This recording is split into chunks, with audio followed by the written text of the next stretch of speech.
The biggest unanswered question to come out of the new Tears of the Kingdom trailer is, who is this weird looking creature?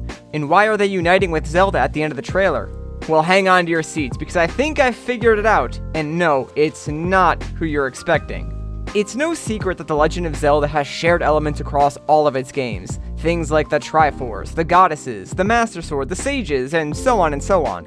These elements are what tie the games together and establish the lore of the franchise. It's what makes speculation and theories like this possible, and it's one of the things that elevates this series above all the rest. So, when Nintendo drops a trailer that features this strange looking creature that no one has ever seen before, and it happens to be a focal point of said trailer, you can almost be assured that people are going to try and figure out who or what it is. Now, I've spent a lot of time trying to figure out who the most likely candidate is, and I think I've got the answer. I searched through pages and pages of Hyrule Historia, the Zelda Encyclopedia, the Creating a Champion book, and text dumps of pretty much every major Zelda game. In the end, it was so simple. It was almost like the answer was staring me in the face the entire time.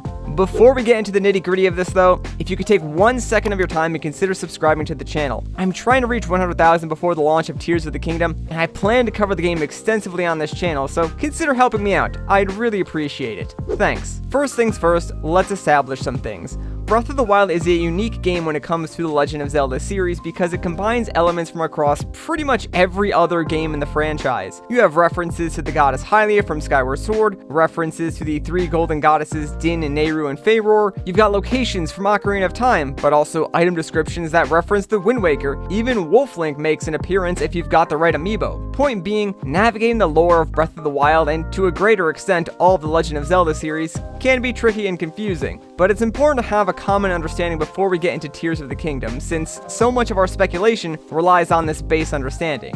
Because of that, I think it's important to understand the series of events that led to the creation of Hyrule, who the goddess Hylia is, as well as who Demise is. Even if you're a fan of The Legend of Zelda and you think you know the whole story, I think it's worth a refresher, so I'll make it as quick as possible. The three golden goddesses, Din, Nehru, and Faeror, descended upon the land that was Hyrule. Each goddess took on a different role in the creation.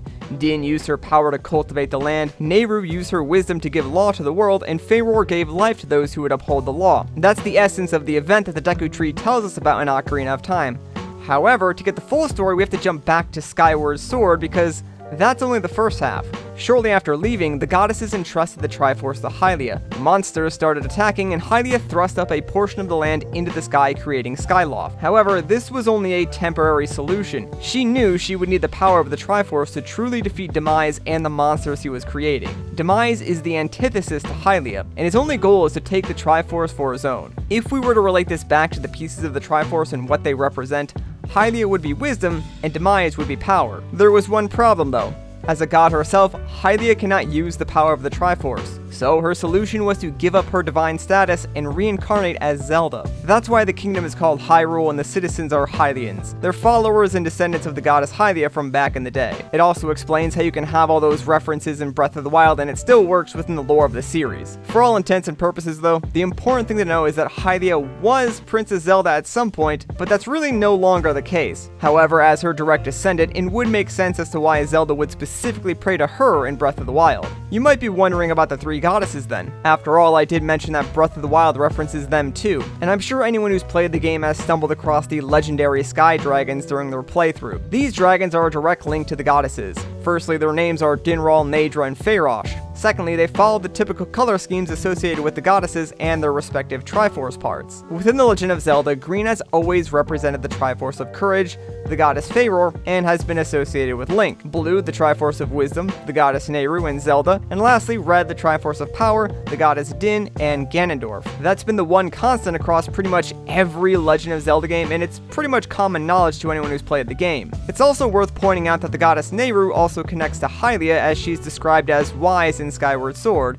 so there's that light connection there. Similarly, there's also a light connection to the goddess Din and Demise, since Demise is both powerful and has a lust for power. And at this point, we can see a trend starting to appear, but that does leave us with one very important question. How do we get from Faeror to Link? And I believe that's where the creature depicted in this stone carving is going to come into play. And if we now look at certain elements of both Breath of the Wild and Tears of the Kingdom with that in mind, the evidence does start to pile up. Starting with the most obvious connection, the logo for Tears of the Kingdom. It heavily features the color green, which, as we know, is associated with Faeror and the Triforce of Courage. Secondly, we have the use of dragons. Now, I'm not going to comment on the Ouroboros nature of these dragons at the moment because it's not really conducive to this particular video, but the use of dragons here connects it back to Faerosh, as well as the dragon statues that were created by the Zonai tribe in Breath of the Wild. The largest collection of such statues can also be found right outside the Spring of Courage in the Faerun region of Breath of the Wild. To add a little more credibility to this, according to a developer note found in the Legend of Zelda Breath of the Wild Creating a Champion book, the Zonai ruins are animalistic in nature and were designed to represent one of the three pieces of the Triforce,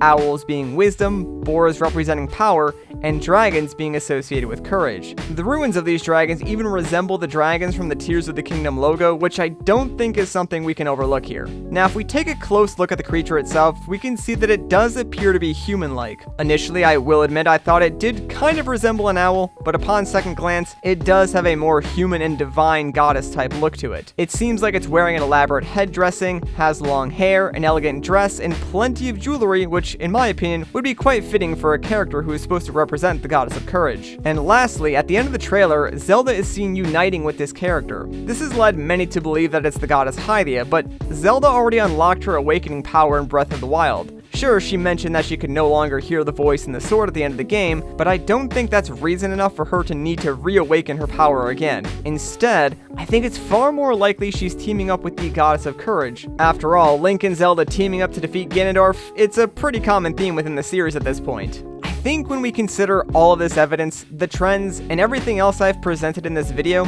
the answer seems clear. The creature has to be somehow related to the goddess Faeror. Unfortunately, I can't outright give you a name right now or tell you exactly who this character is, but I think just knowing that this creature is the in-between connection from Link to the goddess of courage is still a huge revelation for this game. Historically, Link has always just been the hero chosen by the gods, but now we might actually get to see that take place within the game. This new character could very well be the missing piece that connects Link directly to the goddess of courage. It could also very well be the physical representation of the goddess Faeror, or some sort of intermediary god similar to Hylia or Demise. It's hard to say for certain, but either way, it's an extremely exciting proposition. Anyways, I think I'm going to end things off here. Of course, I'm open to your thoughts as well, so if you got a different idea of who this character may be, please leave them in the comments down below. I love reading all of your theories. If you enjoyed this video, consider subscribing and leaving a like rating. If you want to see more of my videos, there's going to be one on screen right now, and I think you'll like it.